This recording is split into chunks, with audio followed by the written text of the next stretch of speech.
Hello friends, അപ്പം ഞാനും അമ്മയും അനിയത്തിയും കൂടി ഇന്ന് കാട്ടിൽമേക്കൽ ദേവീക്ഷേത്രത്തിൽ പോവാണ് കേട്ടോ. അങ്ങനെ കായംകുളത്തു നിന്നാണ് ഞങ്ങൾ പോകുന്നത്. അപ്പോൾ കായംകുളത്ത് നേരെ കരുനാഗപ്പള്ളി ബസ്സായിട്ടോ കയറി അവിടെ നിന്ന് അമ്പലത്തിലേക്ക് പോകണം. അങ്ങനെ ഞങ്ങൾ അമ്പലത്തിലെത്തി. ഇവിടുന്ന് കടന്ന് വേണം അപ്പുറത്തേക്ക് പോകാൻ. ചെങ്കാറിലാണ് അപ്പുറത്തേക്ക് എത്തുക. ചെറിയൊരു പേടി ഉണ്ടായിരുന്നു ചോദിച്ചാൽ എനിക്ക് പേടിയില്ലായിരുന്നു, എൻ്റെ അനിയത്തിക്ക് ചെറിയൊരു പേടി ഉണ്ടായിരുന്നു കേട്ടോ.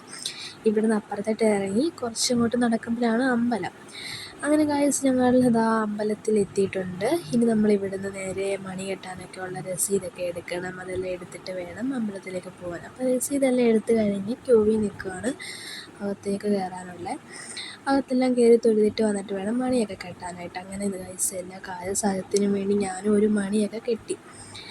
അപ്പം മണി കെട്ടിയെല്ലാം കഴിഞ്ഞിട്ട് ഞങ്ങൾ നേരെ അമ്പലത്തിൽ കുറച്ച് ഫോട്ടോസൊക്കെ എടുത്തു കേട്ടോ. അപ്പോൾ ഫോട്ടോസൊക്കെ എടുത്ത് കഴിഞ്ഞപ്പോഴാണ് ഇവിടെ വന്നാൽ പിന്നെ ഇവിടുന്ന് പോകേണ്ട ഏറ്റവും പ്രധാന സ്ഥലമാണ് നമ്മുടെ കടത്തീരത്ത് പോയപ്പോഴാണ് അമ്മ എൻ്റെ ഒരു ചേട്ടൻ്റെ ഇന്ന് കോളേജിൽ പോകാൻ വേണ്ടിയ ചേട്ടന് അപ്പം പപ്പടമൊക്കെ വിൽക്കുമായിരുന്നു. അപ്പം അതൊക്കെ മേടിച്ച് നിൽക്കുകയാണ്.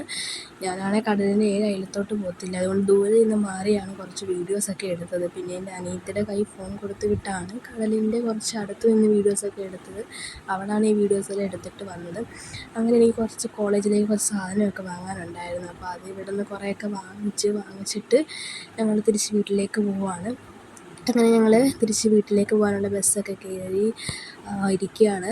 അപ്പം എല്ലാവരുടെയും വായിക്കകത്ത് കിടക്കുന്നത് മാങ്ങയാണ് കേട്ടോ. ഉപ്പ് പുരട്ടിയ മാങ്ങ മേടിച്ചിട്ടുണ്ടായിരുന്നു, അതാണ് തിന്നുകൊണ്ടിരിക്കുന്നത്. പിന്നെ എനിക്ക് വേറെ കുറച്ച് സാധനങ്ങൾ വാങ്ങാനുണ്ടായിരുന്നു. അപ്പോൾ കായംകുളത്ത് ഇറങ്ങി ഞങ്ങളൊരു കടയിൽ കയറി അവിടുന്ന് കുറച്ച് സാധനങ്ങളൊക്കെ വാങ്ങിച്ച് നേരെ ചുറ്റുളങ്ങലിലേക്ക് വിട്ടിട്ടില്ല. അങ്ങനെ ചെന്നപ്പോൾ നല്ല വിശപ്പുണ്ടായിരുന്നു. അങ്ങനെ കടയിൽ കയറി ഒരു പപ്സും സാൻഡ്വിച്ചും ഒക്കെ മേടിച്ചു. അമ്മയും അനിയത്തി ഷാർജ കുടിക്കുകയാണ്. എനിക്കും ഇനി ഷാർജയൊക്കെ കുടിച്ച് നോക്കിക്കൊണ്ടിരിക്കാൻ വയ്യാണ്ട് ഞാനൊരു മൊജിറ്റോ ഓർഡർ ചെയ്തു. അങ്ങനെ മൊജിറ്റോയൊക്കെ കുടിച്ച് ഷാർജ കുടിച്ച് ഞങ്ങൾ നേരെ വീട്ടിലേക്ക് വന്നു. അപ്പോൾ ഇന്നത്തെ വീഡിയോ ഇത്രയേ ഉള്ളൂ. ബൈ. വീഡിയോ ഇഷ്ടമായ ലൈക്ക് അടിക്കണേ.